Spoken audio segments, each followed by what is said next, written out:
அஸ்ஸலாமு அலைக்கும் வரஹ்மத்துல்லாஹி வபரகாத்துஹு. மிகுந்த அன்பிற்கும் மரியாதைக்கும் உரிய சகோதர சகோதரிகளே, நம் ஒவ்வொருவரின் வீட்டின் இதயத் துடிப்பு என்று வர்ணிக்கக்கூடிய ஓரிடம் உண்டு. வெளியே எவ்வளவு பெரிய மாளிகையாக இருந்தாலும் அந்த ஓரிடம் உயிர்ப்புடன் இல்லை என்றால் அந்த வீட்டிற்கு ஜீவன் இருக்காது. நம் அனைவரின் சமையலறையைப் பற்றித்தான் நான் பேசுகிறேன். சமையலறை என்பது வெறுமனே ஒரு உணவு சமைப்பதற்கான ஒரு இடம் மட்டுமல்ல. அது ஒரு குடும்பத்தின் ஆரோக்கியத்திற்கும் மகிழ்ச்சிக்குமான அடித்தளம். அங்கிருந்து உருவாக்கப்படும் உணவின் தரமும் அவ்விடத்தின் சுத்தமும் சுகாதாரமும் நம் குடும்ப உறுப்பினர்களின் உடல் மற்றும் மன ஆரோக்கியத்தை நேரடியாக பாதிக்கின்றன. ஒரு வீட்டின் ஐஸ்வர்யம், அதாவது செழிப்பு, அந்த வீட்டின் சமையலறையில் குடியிருக்கிறது என்று கூறுவார்கள். அந்த சமையலறையின் கட்டுப்பாட்டை அன்புடன் கையாள்வது நமது தாய்மார்களும் சகோதரிகளும் மனைவிமார்களும் தான். அவர்கள்தான் அந்த சமையலறையில் ராஜகுமாரிகள். அவர்களின் கைமணத்தினால் பரிமாறப்படும் உணவு நமது வயிற்றை மட்டுமல்ல, மனதையும் நிறைக்கிறது. ஒரு மனைவியின் பிரசன்னம் சமையலறையை எந்த அளவிற்கு அழகாக்குகிறதோ அந்த அளவிற்கு அந்த குடும்பத்தில் ஐஸ்வர்யமும் பரக்கத்தும், அதாவது தெய்வீக அருளும் நிறைந்து நிற்கும். இங்கே நாம் ஒவ்வொருவரும் புரிந்து கொள்ள வேண்டிய ஒரு முக்கியமான விஷயம் இருக்கிறது. சமையலறை வேலைகள் என்பது வெறுமனே ஒரு சாதாரண வேலை அல்ல. அதை ஒரு இபாதத்தாக, ஒரு வணக்கமாக நம்மால் மாற்ற முடியும்.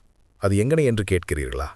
நமது நிய்யத், அதாவது எண்ணத்தின் தூய்மையின் மூலமாகத்தான் அது சாத்தியமாகிறது.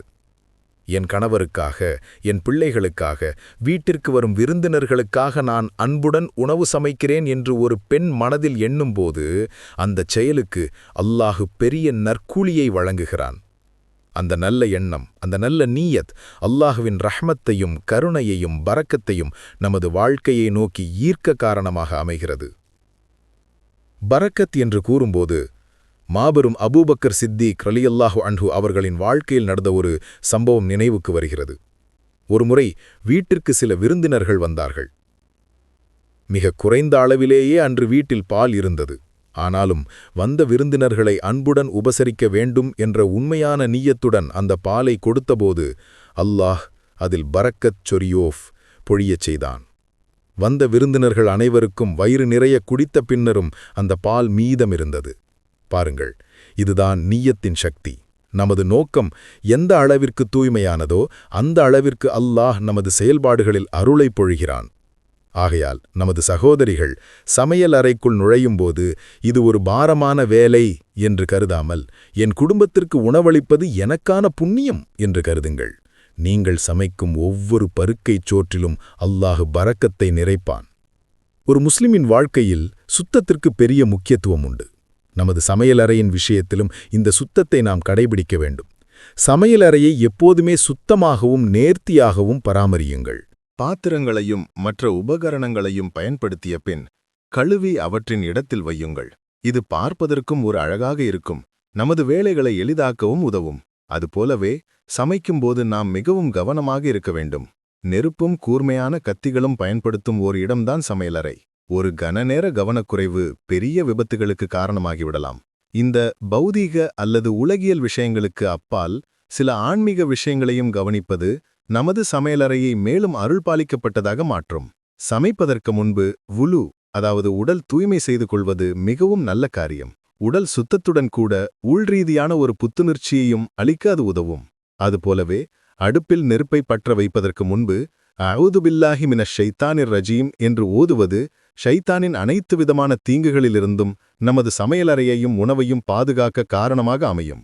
உலகிற்கே முன்மாதிரியாக வாழ்ந்த நமது தூதர் முஹம்மது நபி ஸல்லல்லாஹு அலைஹி வஸல்லம் அவர்கள் தமது வாழ்க்கையில் சமையலறையில் மனைவிமார்களுக்கு உதவுபவராக இருந்தார்கள் என்று வரலாறு நமக்கு கற்பிக்கிறது.